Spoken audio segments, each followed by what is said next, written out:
আসসালামু আলাইকুম, সবাই কেমন আছেন? আমরা আলহামদুলিল্লাহ ভালো আছি। আরও একটি নতুন ব্লগ নিয়ে হাজির হয়ে গেলাম আপনাদের মাঝে। আর সকালে ঘুম থেকে উঠেই দেখি প্রচুর পরিমাণে বৃষ্টি পড়ছে। আর ঘুম থেকে উঠে তারপর আদা চা বসিয়ে দিলাম। যেহেতু বৃষ্টি পড়ছে তাই আদা চা খাবো চিন্তা করলাম।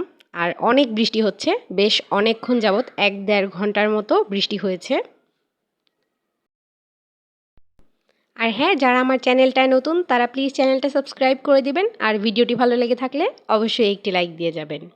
তারপর আমি চলে এলাম বারান্দায়, আর বারান্দায়ও বেশ অনেকটা দেখা যাচ্ছে বৃষ্টি হচ্ছে, একদম পুরো বারান্দা ভিজে গেছে।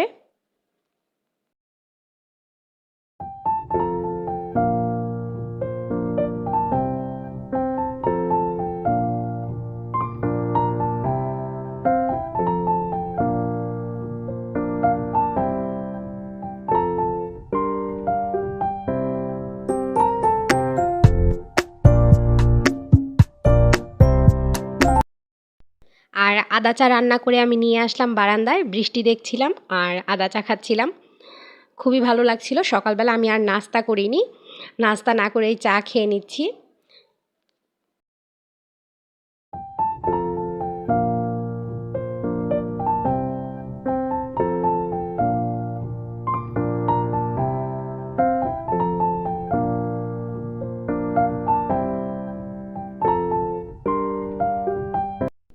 তারপর পরোটা খেয়ে নিলাম, বৃষ্টি শেষ এখন। আর ভাজি দিয়ে খাচ্ছিলাম, তখন পরোটাটা খুবই শক্ত ছিল, তাই ভাবলাম চা দিয়ে খাই, তাই চা দিয়ে খেয়ে নিচ্ছি।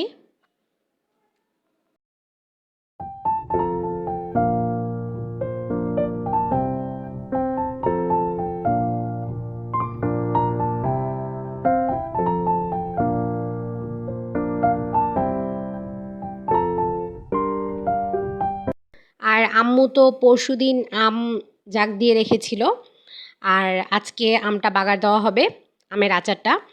আর এর জন্য নিয়ে নিয়েছি সরিষা দানা, এখানে কালো সরিষাটা নিয়েছি, আর নিয়েছি পাঁচফোড়ন, কাঁচা পাঁচফোড়ন। আর এখন এটা ব্লেন্ড করে নেব, আর সাথে নিয়েছি আমি রসুন। এগুলো সব একসাথে ব্লেন্ড করে নেব। আমি সরিষা আর পাঁচফোড়নটা ধুয়ে নিয়েছি, এবার ব্লেন্ড করে নেব একদম মিহি করে, তারপর আমের আচারটা বাগার দেওয়া হবে। এই তো ব্লেন্ড করা হয়ে গেছে, এবার রান্নাবান্না শেষ করে তারপর আচারটা বাগার দেওয়া হবে।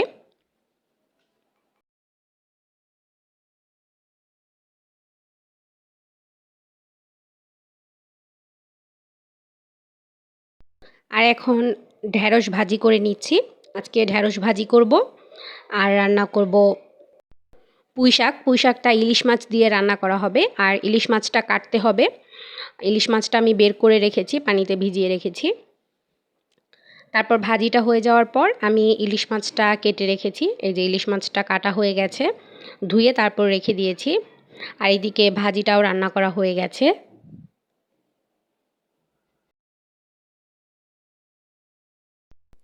ভাজিটা নামিয়ে রেখেছি, এবার বসিয়ে দিলাম ইলিশ মাছের তরকারিটা।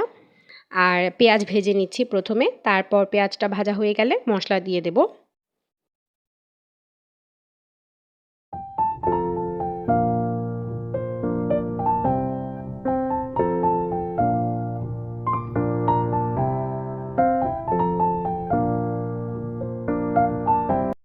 মশলাটা কিছুক্ষণ কষিয়ে নিয়েছি, এবার মাছগুলো দিয়ে দিয়েছি আর একটু পানি দিয়েছি। মাছটা কষিয়ে নেব, তারপর মাছটা তুলে রাখবো।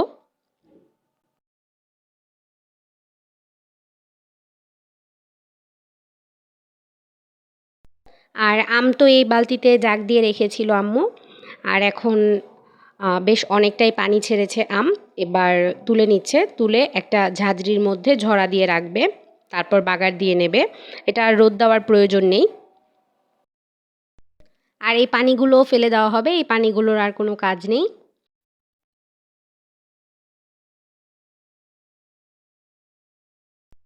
তারপর আবার আমি রান্নাঘরে চলে এলাম, আর মাছগুলো কষিয়ে তারপর আমি তুলে রেখেছি। এবার আলু দিয়ে দিয়েছি।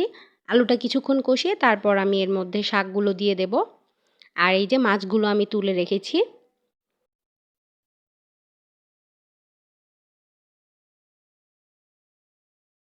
আর এদিকে শাকগুলো ধোয়া হয়ে গেছে, এবার দিয়ে দেব।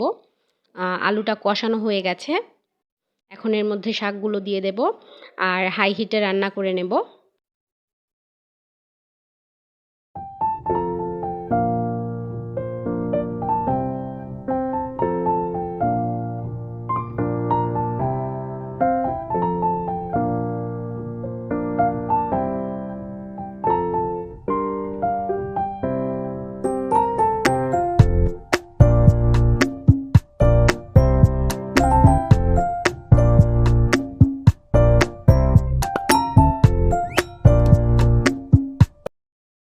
আর এই তো তরকারিটা প্রায় হয়ে এসেছে। এবার আমি কষানো মাছগুলো দিয়ে দেব।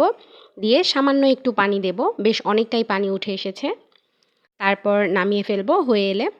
আর এদিকে আম্মু আমগুলো ঝরা দিয়ে রেখেছে। পানিটা একদম ঝরে গেলে তখন বাগার দিয়ে নেবে। কি সুন্দর দেখা যাচ্ছে আমগুলো। ৩ দিন যাবৎ আমরা জাগ দিয়ে রেখেছিলাম। গত পরশুদিন দিয়েছিলাম। তারপরে একটু জাম ভর্তা খেয়ে নিলাম। এই যে একদম হাতটা আমার জাম কালার হয়ে গেছে। ভর্তাটা একটু লবণ দিয়েছিলাম। আর কিছুই না। একটু লবণ দিয়ে তারপর জামটা ভর্তা বানিয়ে নিয়েছি। রোদের মধ্যে এগুলো খেতে কিন্তু ভালোই লাগে। তবে আজকে খুব একটা রোদ ছিল না।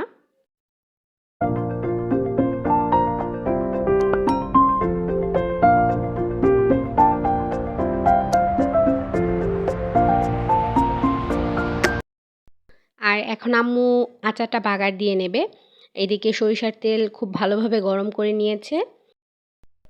আর এই তো সবগুলো মশলা দিয়ে দিয়েছে। এবার খুব ভালোভাবে মশলাটা কষিয়ে তারপর এর মধ্যে আমগুলো দেবে। আর মশলাটা কষাতে হবে, না হয় একটা কাঁচা গন্ধ থেকে যাবে। বেশ অনেকক্ষণ মশলাটা কষিয়ে নিয়েছে। এবার তেলটা উপরে ভেসে উঠেছে। এ পর্যায়ে আমগুলো দিয়ে দেবে।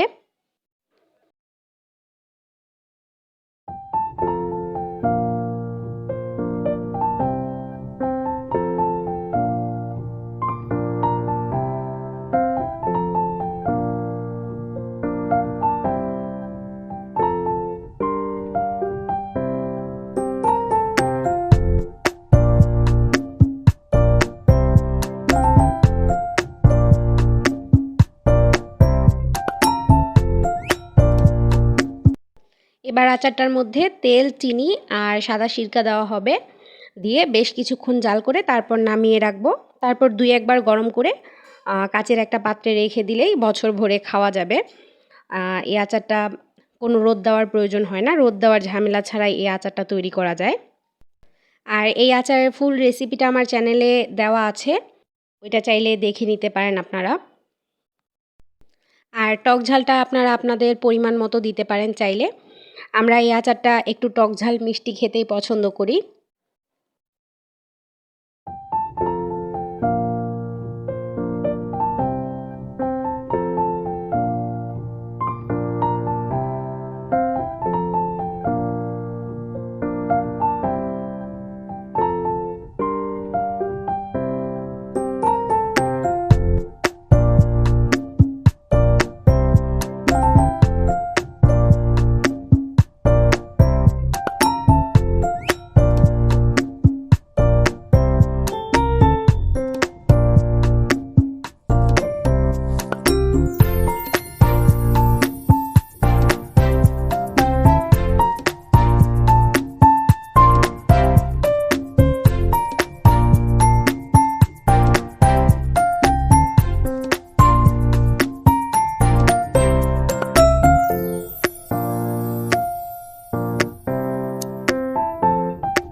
আর এই তো আচারটা হয়ে গেছে। এখন নামিয়ে ফেলবে।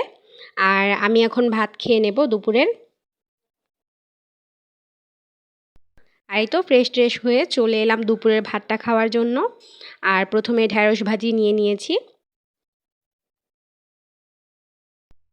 একদমই গরম, গরম ভাত ছিল, সাথে ঢেঁড়স ভাজি।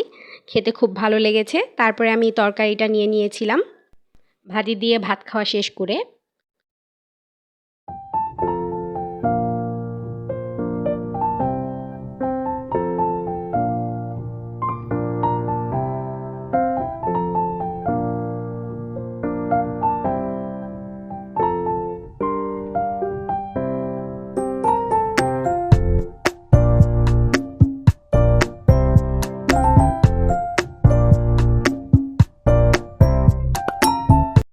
আলহামদুলিল্লাহ খাওয়া দাওয়া শেষ করলাম। শেষ করেই আমরা চলে গেলাম আমাদের নতুন বাসায়। আর আজকে ছাদে গিয়েছিলাম নতুন বাসার। বেশ অনেকদিন যাবত তো যাওয়া হয় না। আর এসে দেখি এই সন্ধ্যামালতী ফুল এত পরিমাণে ফুটেছে, একদম ছাদটা যেন উজ্জ্বল হয়ে গেছে। এত পরিমাণে ফুটেছে ফুলটা।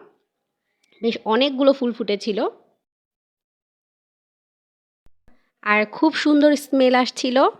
আর বেশ অনেকক্ষণ দাঁড়িয়েছিলাম এই গাছটার সামনে। অনেক ভালো লাগছিল। আর আরেকটা লাল রঙের রয়েছে এরকম ফুল, সেই গাছটাও আমি রোপণ করব। আমার কাছে বীজ আছে। আর আকাশটা মেঘলা ছিল, আর সাথে এই ফুলটা এত সুন্দর লাগছিল, বলার মতো না, এত সুন্দর লাগছিল।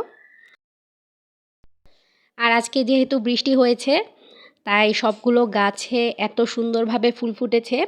এখানে বাগানবিলাস গাছটায়ও অনেক সুন্দর ফুল ফুটেছে এই দিকটায়।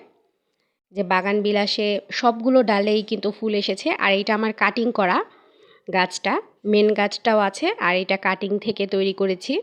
আর এদিকে নয়নতারারও বেশ অনেকগুলো ফুল হয়েছে। আর এই তো আজকে এ পর্যন্তই। আল্লাহ হাফেজ।